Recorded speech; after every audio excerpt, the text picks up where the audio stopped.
A Fundação de Israel completou 70 anos nesta segunda-feira. Foi o diplomata brasileiro Oswaldo Aranha quem presidiu a sessão em 1947. E a ONU aprovou naquele dia uma resolução sobre as terras do Oriente Médio que estavam sob o comando dos ingleses. Era a partilha da Palestina. Iam ser criados um Estado judeu e um outro árabe. E as cidades sagradas de Jerusalém e Belém não pertenceriam a ninguém. Seriam áreas internacionais. As lideranças judaicas aceitaram a proposta.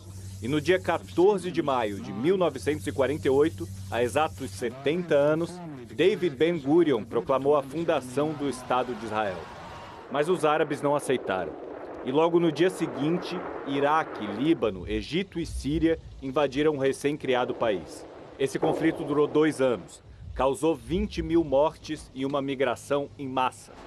Mais de 700 mil palestinos deixaram as casas. O dia em que essa guerra começou é conhecido pelos palestinos até hoje como Nakba, ou o Dia da Catástrofe. Israel ampliou seu território. Em 1967, o Egito ameaçou Israel várias vezes. E os israelenses deflagraram um ataque preventivo e teve início a Guerra dos 6 Dias. Nessa guerra, Israel ampliou mais uma vez seu território.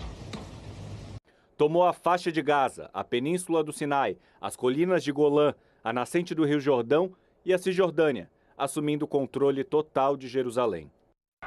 Israel devolveu o Sinai ao Egito depois de uma negociação que em 1978 rendeu o Prêmio Nobel da Paz aos líderes dos dois lados.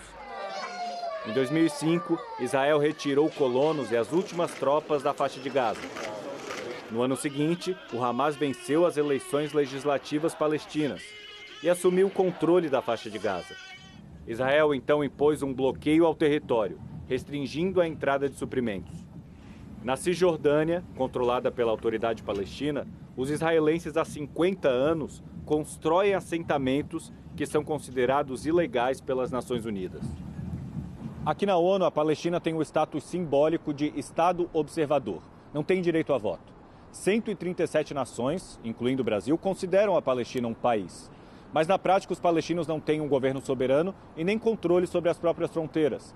E também não têm uma capital, apesar de considerarem Jerusalém a sede de um futuro Estado plenamente reconhecido. Em 1995, o Congresso americano aprovou uma lei reconhecendo Jerusalém como capital indivisível do Estado de Israel. Desde então, 4 presidentes americanos, incluindo aí Donald Trump, adiaram a implementação da lei. Jerusalem as the capital. Mas no fim do ano passado, cumprindo uma promessa de campanha, Trump decidiu transferir a embaixada americana de Tel Aviv para Jerusalém. A data da inauguração foi escolhida para coincidir com 70 anos da fundação do Estado de Israel.